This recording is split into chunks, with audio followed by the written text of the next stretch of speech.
15 বছর ধরে যে ভারতের আধিপত্য এদেশে, ভারত যে এটাকে একটা অঙ্গরাজ্য বানিয়ে ফেলেছিল, ওই মানসিকতার থেকে ওনারা বের হতে পারিনি। ওনাদের মতো মানুষ সারা বিশ্বে যে সমাদৃত, এই মানুষটাকেও বিতর্কিত করতে চায়, তারাও বলে মৌলবাদী বানায়। তো আমাদের লোকজনের কারণে হয়েছে, আমাদের লোকজনের মন মানসিকতা দুর্বল, তারা কথা বলতে পারে না যে ভাষা। গত 15 বছর ধরে হাসিনা এদেশে এমন এক প্রতিষ্ঠান রাখেনি বা সংস্থা যেখানে তার তেলা চামুন্ডা বা ভারতীয় গোলাম নাই। আমাদের কিছু এমপি, এক্স মিনিস্টার, প্রতিমন্ত্রী বলেছিল যে আমি ভারতের প্রার্থী।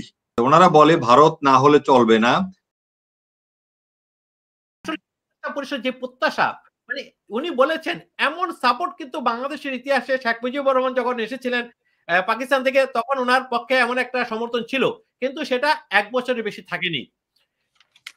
শুনেছি আমাদের মুরব্বিদের কাছ থেকে, উনি যখন পাকিস্তানের কারাগারে ছিলেন সবাই হাত তুলে মোনাজাত করছিলেন যে সে যাতে সুস্থভাবে ফিরে আসে, এবং এই লোকগুলি তার জন্য দোয়া করেছেন, আল্লাহ তার কাছ থেকে মুক্তি চাই 74 সালে, আমরা শুনেছি মুরব্বিদের কাছ থেকে। তো আমাদের যে প্রত্যাশা, এত বড় আপনার সাপোর্ট নিয়ে এই সরকার আসলো, কিন্তু এই সরকার কি কোনো কারণে ভারতকে ভয় পাচ্ছে? ভারতকে ভয় পাচ্ছে এটা কোনো সন্দেহ নাই।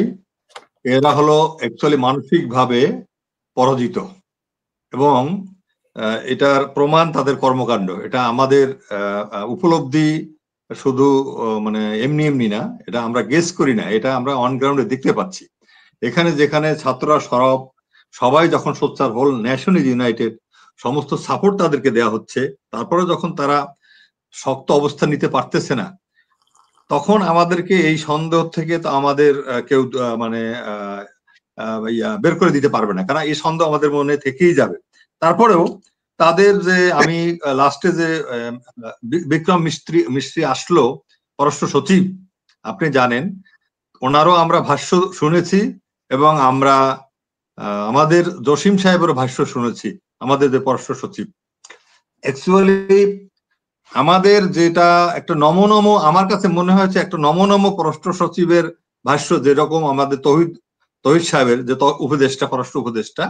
এখন আমি জানি না আমাদের দেশে কি এর চেয়ে যোগ্য লোক নাই, এইটা হলো আমার একটা প্রশ্ন। তহিদ সাহেবের চেয়ে কি ভালো কেউ পররাষ্ট্র সচিব উপদেষ্টা হতে পারতো না?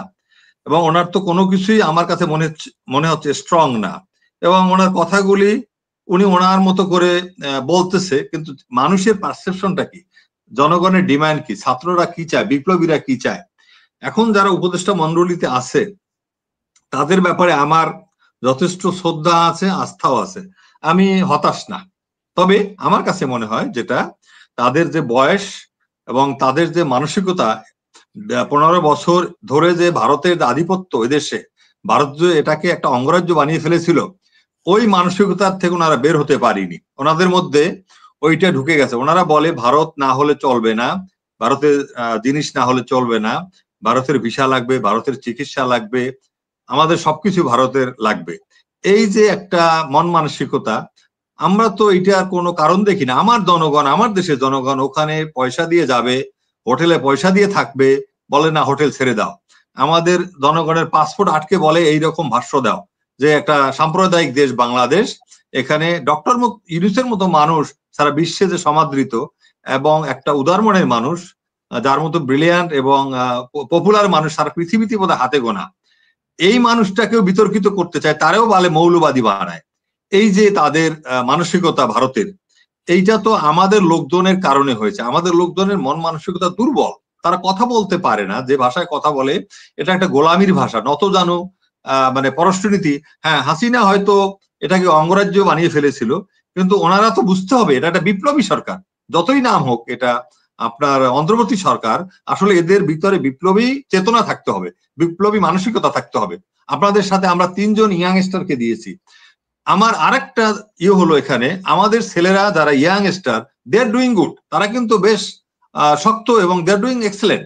এখন আমরা একটা দেশের, বাংলাদেশের 345 জন আমাদের সংসদ সদস্য থাকে, তার মধ্যে মন্ত্রী, উপমন্ত্রী, প্রতিমন্ত্রী ছিল, উপদেষ্টা ছিল। এখন এখানে 24 জন না 25 জন বা 27 জন, আমি এক্স্যাক্টলি নাম্বারটা বলতে পারবো না, তো হয়তো 19-20 হবে, আমার একটু পার্থক্য হতে পারে। হ্যাঁ, 24 জন যদি থাকে, আপনি আমাকে বলেন যেখানে রাষ্ট্র কাঠামো একটা স্বৈরাচারের মানে গড়া। গত 15 বছর ধরে হাসিনা এদেশে এমন একটা মানে প্রতিষ্ঠান রাখেনি বা সংস্থা যেখানে তার চেলা চামুন্ডা বা ভারতীয় গোলাম নাই, যারা ভারতের আধিপত্যবাদী বিশ্বাস করে, যারা অনেকে বলে তারা ভারত পারলে বৃহত্তর ভারতকে তারাই করে। আপনি জানেন আমাদের কিছু এমপি, এক্স মিনিস্টার, প্রতিমন্ত্রী বলেছিল, ওনার বাড়ি, একজনের বাড়ি মেহেরপুর, কুষ্টিয়া, সে বলেছিল যে আমি ভারতের প্রার্থী।